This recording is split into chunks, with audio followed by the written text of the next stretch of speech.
Okay, go ahead.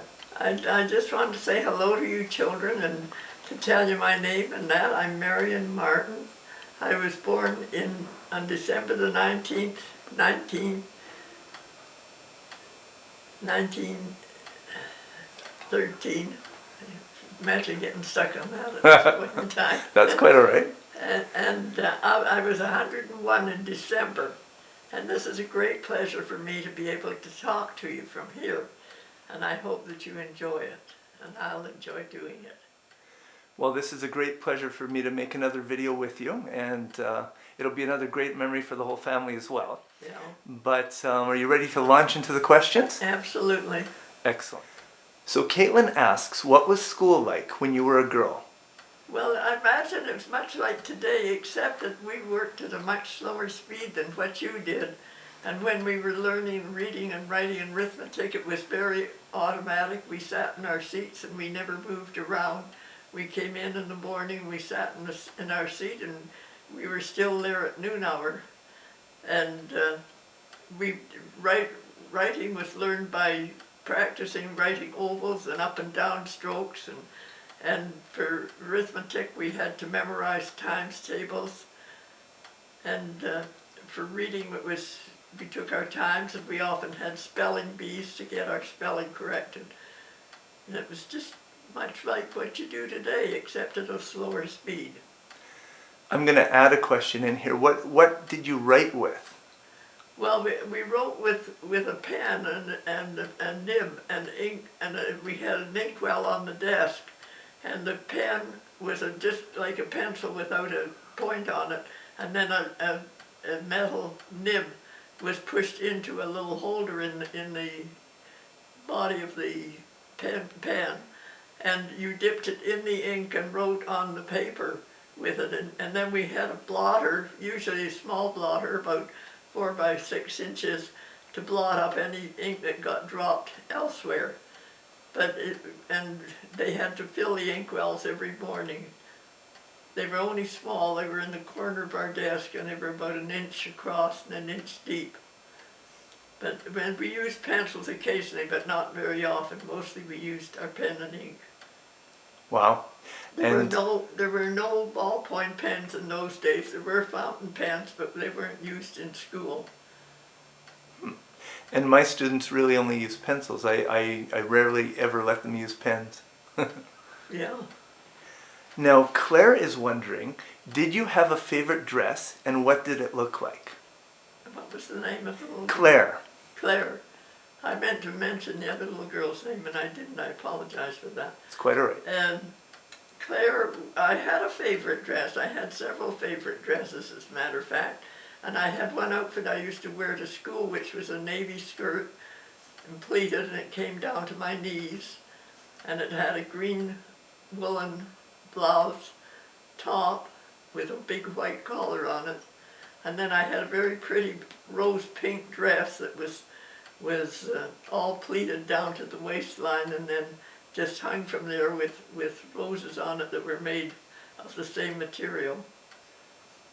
Sounds very nice. Yeah. Well, and I have a question now from Jaren. And Jaren is wondering, what was your favorite toy when you were 8?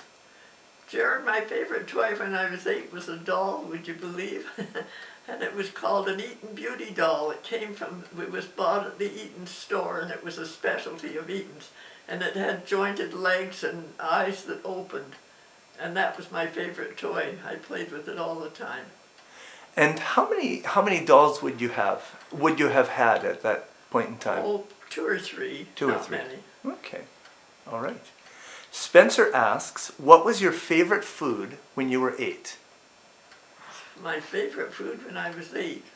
Well, I liked pretty well everything, except my mother insisted on liver on Friday, and I didn't like that. But my favorite food, I guess scalloped potatoes, and it still is to this day. Ham and scalloped potatoes. And I like trifle pudding. I wonder if my students they might know scalloped potatoes, but I imagine they won't know trifle pudding. Trifle pudding is an English pudding which has fruit at the bottom of the dish, and then cake on top of it, and then a custard over the cake, and usually whipped cream on top of the custard. It's a pretty good dish. Yeah, I think that sounds fantastic. So the next question is from Sydney. I'm actually going to let her ask two questions. Sydney is wondering, was internet slow or fast when you were a girl? Sydney, in my day, there was no internet. There wasn't even radio when I was a little girl. It came in when I was about 8 or 9, and it was very elemental. It was just a needle on a crystal, and it wasn't television. It was radio only, and you all had earphones. There were no loudspeakers. You sat around in the room, if there were more than one, with each one had earphones, so it limited the number that could hear at one time because there weren't that many places to plug in the earphones. Right. I'm going to ask you Sydney's second question. I gave her two because the first one I knew was going to be a no. Her second question is, what kind of pet did you have? Sydney? Well, my mother didn't like cats, and so we didn't really have any pets. We didn't have a dog either. But my dad brought me home a Persian cat one night when he was coming home from a party. And it lasted all of about 2 weeks, and my mother got rid of it because she found it sleeping on my throat and she was afraid it was going to kill me. So that was the end of the cat. That's really funny. Did you have a dog? No. Never had a dog. Okay. Matthew would like to know, did you have TV back then? No, we did not have TV back then. We didn't even have a radio when I was a little girl. It came in when I was probably about 8 or 10, very minimal, and grew bigger by 1920 when I would be, well, I was 8 then. Yeah, that was when I remember radio coming in. Now, it could have been a lot earlier than that, but that's what I remember of it. How old were you when you had your first television? Oh gosh, it was 1955. I was 13 from that, 42. 42 when you had your first television. Wow. Yeah, we never had a car, that's another thing. I don't know whether there's anything about cars in there, but Art and I didn't have a car until 1950. Wow. And our family didn't own a car. Huh. That will be interesting to them. Callum would like to know, what was your favorite sport when you were 8? My favorite sport, skipping, I guess. I used to skip a lot. Excellent. Did you do any other sports when you were little? No, not regulated. Okay. I used to play baseball on the field with the kids, but it wasn't regulated by anything. Okay. It's just a game of baseball. Right. Excellent. And Dylan is wondering, what was your house like and how many rooms did you have? Well, our house in Winnipeg, we moved in when I was about 11, had 2 bedrooms with a little cottage with a veranda, a living room and dining room and a kitchen all across the back. The house we lived in before that was out in the country a bit, also had 2 bedrooms, but it was a different style of house. And same thing, 5-room house. And the furnace, there was no furnace in the one in the country, and we had a heater in the living room and the cook stove in the kitchen. And then the one in the city, we had a furnace down. No, we didn't. We had a heater in the dining room there too. Now, when you say a heater, what kind of heater would it be? Well, it was called a Quebec heater, and it was about 5 feet high and probably 24 inches wide. It stood on legs, and you put the wood in the morning to get it going, and then put in a lump of coal to keep it going all day. I see. And in the city house, it was in our dining room. I don't think I lived in a house that had a furnace in the basement until after I got married. Wow. That is very interesting. I don't imagine any of my students live in a house that doesn't have a furnace. Well, they could. They actually could. Particularly if their family rents. Well, now with gas and oil and that, not necessarily a furnace. Right. Interesting. Now, the next thing I'd like to ask is a question from Gianna, and she wonders, what kind of musical instruments were there when you were young? Well, I think all the musical instruments that we have today were there with some latter ones, newer ones added. And my dad played the piano. He was a pianist and a baritone soloist. And my husband played the violin, and I played the piano. I wasn't what you call a good pianist, but I could read music and play. But the musical instruments have just grown in size and the way they're built nowadays to what they used to be. Violins remain the same, pianos remain the same, things like that. Right. But the other newer instruments, so many of them. Excellent. Yeah, and I actually sort of expected that the musical instruments wouldn't be very different back then. But Yeah, yeah. musical was there wasn't as much. Well, it wasn't as fast a living for one thing, so the music was slower. If you listen to music from way back during the 1920s and 30s and that, it's nice music, but it's not fast paced. Interesting. Not to the same extent as it is today. Not as loud either. Right. Okay, so Arshia asks, what did you do for entertainment? Sheila, well, basically, our entertainment when we got together with groups of people was somebody playing the piano and somebody singing, or else everybody singing. And we also, we didn't play cards at our house because my mom and dad didn't play cards, but a lot of people played bridge and whist and that sort of thing, and the kids just entertained themselves with other games. Okay. And what kind of games would the kids play? Checkers and dominoes, and there was a card game called Snap where you each had a pack of cards. I'm sure, I don't know whether it's still going. You put down a card and then somebody else put a card on top, and if it happened to match, you said Snap and you got the pack. And you just went through the pack doing that. Nice. And there was Tiddlywinks. Okay. Jackie asks, did you have crayons or other art supplies when you were a girl? Yes, we did have crayons and paints, just like they are today, 8 in a row in a little tin box. And the crayons were Crayolas, and we had coloring books. Excellent. And that was a great occupation, was coloring, when I was little.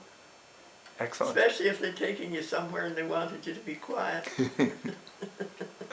That makes sense. I should use them in my classroom more often. Well, I was an only child for years, and I went just about everywhere the folks went because there were no babysitters in those days. Right. So I had something had to go along to keep me entertained while the adults were entertained.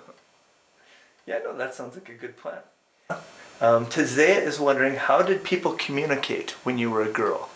Well, we did have telephones, but they were different from today's telephones. And funny, I was thinking about this before you came.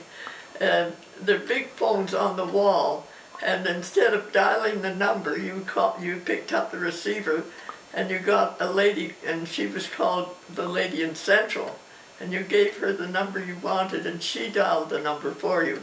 But there were also party lines, and so there were several people could be on the same line, and often you couldn't get a line because somebody else was talking, or you could listen to what they had to say and be nosy. But that was the old phone in those days. How many families would share a line on a party line? Oh golly, I'm not sure, probably 4 or 5. So you could listen to I'm your not neighbors? sure, it might have only been 2, but I'm not sure about that. Okay, okay. Now Tristan is wondering what your favorite store was. Store? Store. Oh, Eaton's departmental store was my favorite store, and on the roof they had a playground for children, so the family could take you up and put you in the playground while they did their shopping. Wow. So I really liked Eaton's, and I've always liked Eaton's. That's very interesting. Now, in a related question, Jessica is wondering, what was the most popular brand when you were 8? Of what? Brand of perhaps clothes or toys or anything like that? I don't recall us being really stuck on certain brands. Do you remember any brands? No, not really. Not when I was little. Would Eaton's be considered a brand back Well, then? if you call Eaton's could be, yes, it could be considered, or Hudson Bay. Right. Yeah, So Eaton's and they could be Hudson's Bay were considered the only brand name. brands. We shop mostly at Eaton's. Okay. That was the popular place. And they had a mail order house too for country people. Right. Yeah. So it was kind of in a time before brands in a way. Yeah, yeah. That's actually what I thought you were going to say, but I wasn't 100% sure. So Chelsea is wondering, what was a big difference between now and when you were a little girl? Oh golly. Well, the pace of life is the big difference. It goes so fast today. And in those days it was much, much slower. And I find the pace is almost too much. People talk too fast and the noise is too loud. But I have to wear hearing aids, so that makes the noise worse. It's probably not as loud as it sounds to me. But just the whole living of today's world is completely different from the slow-moving world I came from. That makes sense. So Matt asks, what was your scariest moment when you were a girl? Well, Matt, I can't remember being terribly scared about anything, really.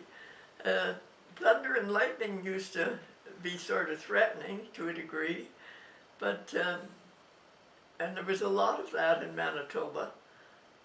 Very strong lightning, very strong thunder in the summer times, but I don't really remember being actually very scared about anything particularly. Well, that's good. Yeah. Excellent. Robin is wondering, what was your favorite game when you were little? My favorite game used to be Tiddlywinks of all things. I really liked to play Tiddlywinks. And I liked to play cards. That snap game I remember used to be fun. I played dominoes, and I played all of them, dominoes and checkers with different people and that. But Tiddlywinks was really good fun. I really liked that. And we used to play hopscotch in the summer out on the sidewalk, draw the pattern on the sidewalk, and then have a little piece of stone or something that you moved from one square to another when you're hopping on one foot. And I used to like that. I think they still play hopscotch. I'm not quite sure. I I don't don't know recall. whether they do or not. I believe they do, and I think most Yeah, schoolyards. you never see city streets now with hopscotch drawn on with chalk, That's true, you don't. where we used to always have hopscotch squares here and there. Yeah, that's very true. I'll have to look for that. Now, John is wondering, where did you grow up when you were young? Well, I grew up in Winnipeg, which is a very cold city, and I lived there for 60 years. And then we moved out here to Victoria, and I lived in Victoria for 20 years, 24 years, and then I moved up here, and I've been here almost 20 years 24 years in Victoria, 16 years up here. Okay. And to be clear, up here is Nanaimo, for the kids' sake. Right. Because they won't know where up here is. No, I guess not. Well, I did tell them I'm going to Nanaimo for the video, but they may not recall that. Yeah. Now, Helena is wondering, did you have electricity when you were 8? Yes, we had electricity in our house. We didn't have an electric stove. We had a cook stove. And we didn't have a furnace in the basement, as I said before. We had a heater in the dining room to heat the house. But there was electricity. And for most things, we had toasters, and we didn't have microwaves. Right. We didn't even have toaster ovens way back when I was a child. But we had toast for toasters, and we often toasted the toast over the open fire of the cook stove. Wow. Yeah, that's an experience they probably don't have. That's right. Now, Mackenzie is wondering, and I know you answered this, but you can elaborate a little bit. Did you live in a city? Yes, Mackenzie. And Mackenzie, by the way, before I start, Mackenzie is part of my name. I'm Miriam Joan Mackenzie Taylor.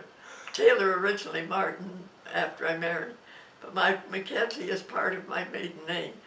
Yes, I've always lived in a city. That little time when I was, say, 9 till 11, I lived in the country uh, with outdoor plumbing and that. But for the most part, my life has been in the city.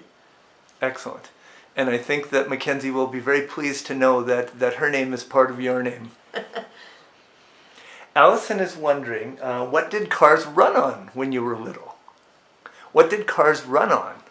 Well, they ran on gasoline, but they were very different from today's cars. They were all open. Well, they weren't all open, but most, when I was, first cars I remember were open cars that had canvas that went in the windows when it rained.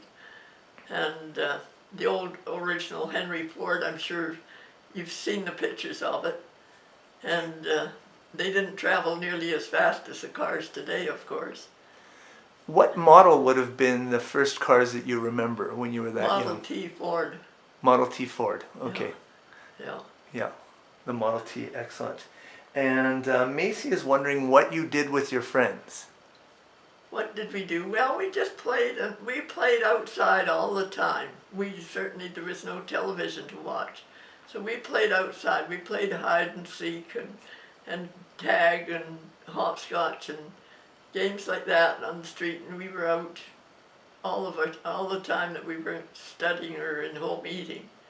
We were on the street. We weren't in the house. In the evenings, we played with our toys or dolls, or boys played with their trains or whatever. But we sure didn't have anything to sit and watch. Right. Now, no one has asked this, but I want to ask this because I think they would enjoy knowing this. How did you get to school? Well, walking for the most part, but when I lived in the area outside Winnipeg, I went to, in the wintertime, often went to school on snowshoes because the snow had drifted in overnight and the drifts were so high that you couldn't just walk through them. And of course, there wasn't the plow clearing that there is in this day and age. You had to shovel it out. The people had to shovel it out themselves, or else. Main road was cleared, but that was it. And I never had a bicycle because my mother didn't like me on a bicycle. She was afraid I was going to kill myself. So she wouldn't let me have a bicycle. So I walked everywhere. Walked in snowshoes. And I believe you had an anecdote about animals. Yeah, well, I thought they'd be interested in this. My aunt had a farm in about an hour's drive out of Winnipeg, and one time I came home from there with a baby duck and a baby turkey. And we slept in a box in the kitchen. We had a cook stove in the kitchen, and they slept in a box behind the stove. And then they were out one day, and the turkey got killed, and the duck died of a broken heart about 2 or 3 weeks later. Oh no! Oh my goodness. That is quite fascinating. So, were they intended to be pets, or were they eventually going to be food? They were regular farm animals. Yeah. Interesting. So, a question that Mackenzie has is: did you have stuffed animals when you were little?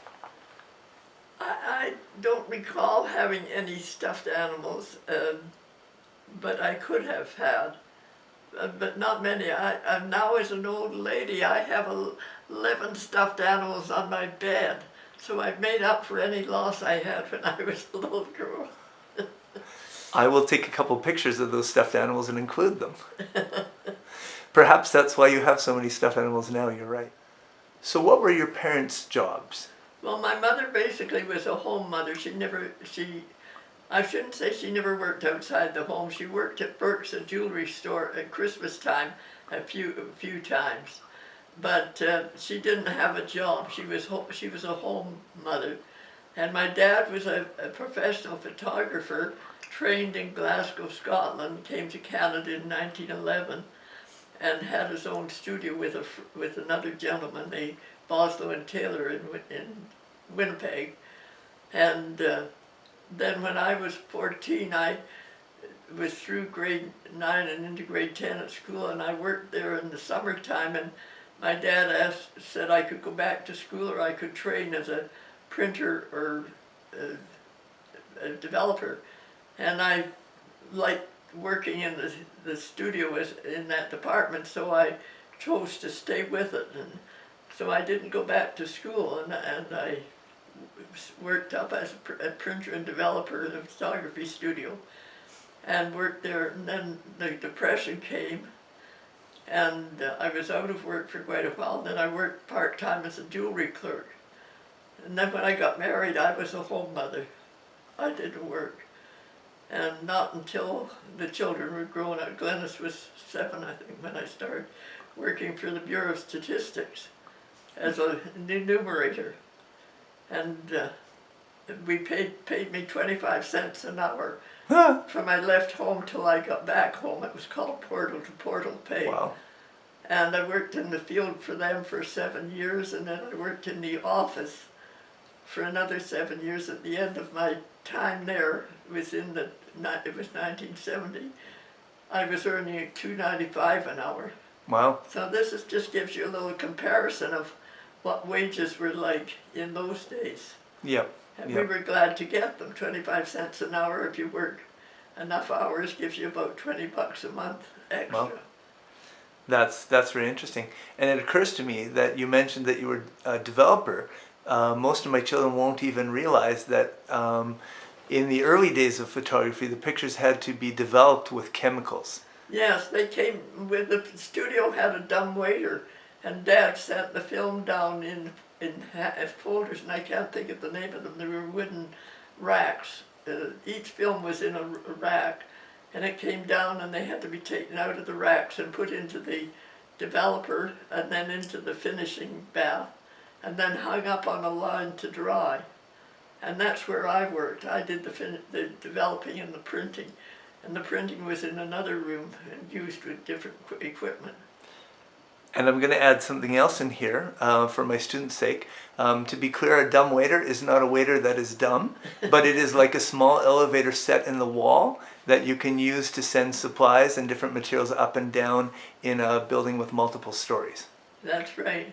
Because they won't have experienced one. Well, actually, there's a lot of words nowadays that people wouldn't even know that came from those days. And I often think of them, I should write them down, but I haven't.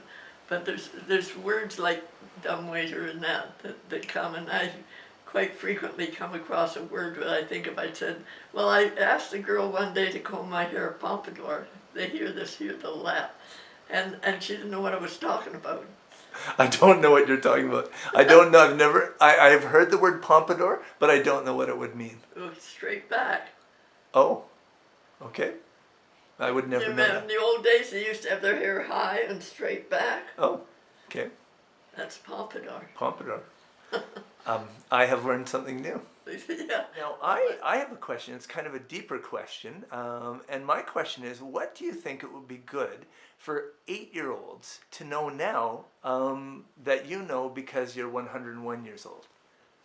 Well, I think basically it's just to be happy, not worry about stuff, and try and do the right thing. Try and do the right thing. You know right from wrong. You've all been taught right from wrong, and as long as you sort of try to follow the rules as best you can, you'll have a good life. And I'm a happy person now, and I have always have been, for the most part.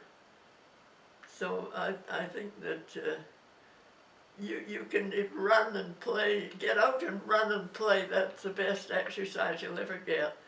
And I think I'm old because I walked so much. And as long as you keep moving and keep your brain going, thinking, and enjoy the good life that you have, that's the main thing. Excellent. Learn to live with yourself. Learn to live with yourself, to entertain yourself. As a little girl, I had to entertain myself because I didn't have any brothers or sisters until I was 14. And so I had to entertain myself all the time. And if you can entertain yourself, it'll do you for the rest of your life. It's a wonderful asset. Excellent.